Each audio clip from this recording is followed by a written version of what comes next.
Welcome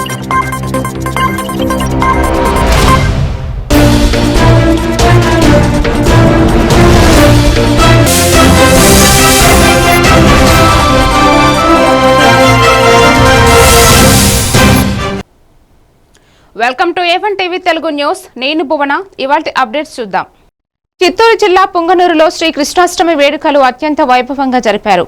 BCY జాతీయ అధ్యక్షుడు బోడే రామచంద్ర యాదవ్ ఆధ్వర్యంలో శ్రీ రుక్మిణి సత్యభామ సమేత శ్రీకృష్ణ ఆలయంలో ప్రత్యేక పూజలు నిర్వహించారు. ర్యాలీలో పల్లకి, పూల అలంకరణ, కోలాటాలు, బాణాసంచా, భజనలు ఆకట్టుకున్నాయి. పట్టణమంతటా శోభాయాత్ర జరగగా సిఐ సుబ్బరాయుడు నేతృత్వంలో బందోబస్తు ఏర్పాటు చేశారు. భక్తులు పెద్ద సంఖ్యలో పాల్గొన్నారు.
శ్రీ